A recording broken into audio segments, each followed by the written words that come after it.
Well, of course, that wasn't the only thing to happen on SmackDown. It was the only thing to happen in both darkness and light. But sometimes out of the darkness and into the light comes a segment, and they ended the show with a segment a lot of fans were talking about. Well, after the first segment, then we waited 2 hours and 35 minutes, and then came something else to watch. Cena came out, and jumping Jehoshaphat, the John Cena sucks chant drowned out the music. But I don't know that it's that they hate him, but just that they were enjoying more than anything else yelling for or against or about him. Does that make any sense?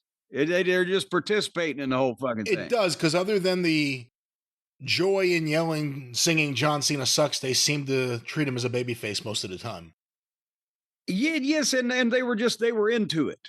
This was, and again, hey, it's always been. It was more prominent in the 80s when they first started going to Europe, but the international audiences are always, and I'm not saying a few years behind or a while behind or whatever, like they're fucking stupid. The new guys get over quicker in the United States while the old guys are still more overseas. You see what I'm saying here? And this is nostalgia, and this is a happening, and this is, blah, blah, blah. And then he cuts the promo on Punk, and Punk ain't going to win it, and etc. And all of a sudden, they play the word life music, chicka, chicka, chicka, chicka, chicka, whatever the fuck they're doing there. And the graphic says Punk Life. And here comes CM Punk out dressed like a Thuganomic John Cena with the jorts and a Cubs shirt. Actually, there's some modifications here. And he had the fucking knuckle jewelry, brass knuckle jewelry, whatever, that said drug free instead of piss off or whatever Cena. What did Cena say? The knuckle stuff. Oh, it said I don't know, word life. Well, I guess because that's what the music says. So regardless, all these things. And it again, it's the old rib of the guy dressing up like his opponent and trying to make fun of him and everything. And the people are with Punk too, because he's a star. CM Punk. And I can't repeat this. It would have taken a court stenographer to take it down because he did his promo as a rap.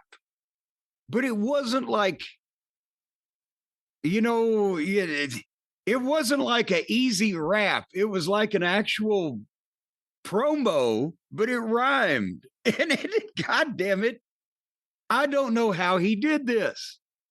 Because it went on and on, not in a bad way. I couldn't have done this promo to save my life because I can talk, as most of you people realize, all day long if I have to. But I couldn't make it rhyme and make it come out right like this. And he did 3 or 4 minutes. And it was I don't know how he remembered it.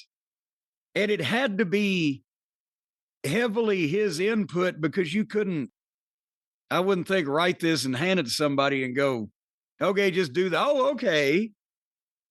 Fucking Jesus Christ.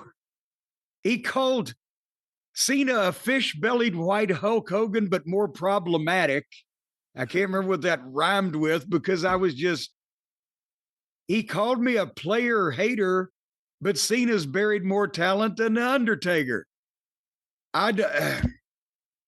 But is this the first time ever, Brian, that a main event promo made sense, it drew money, and was delivered completely in rhyme?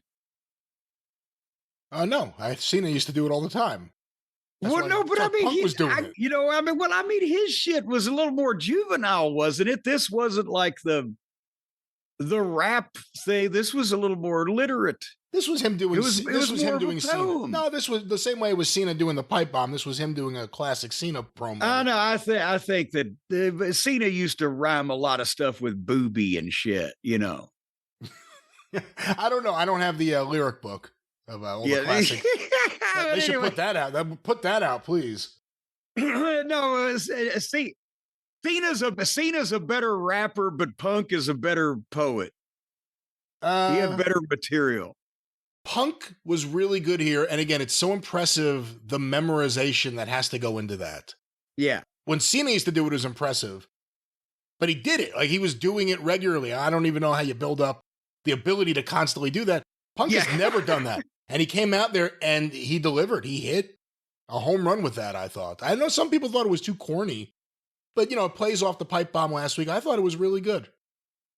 Oh, and and everybody was yelling at me on the Twitter machine. Well, he laid there, he being Punk, for 10 minutes because that's the way that it was. It was the opposite. Cena was laid out in the ring. And well, yes, I remember the promo. I remember him sitting there and I remember watching the promo. Truthfully and honestly, the fact that he had laid John Cena out beforehand escaped me.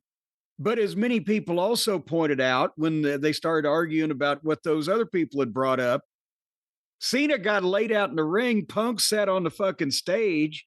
You didn't have him sitting over the top of Cena on a Slim Jim table. On a Slim Jim table in the same shot. And they said even Cena rolled over and sat up in the ring and collected his fucking self a bit to listen to his browbeating from 80 yards away. So, meh.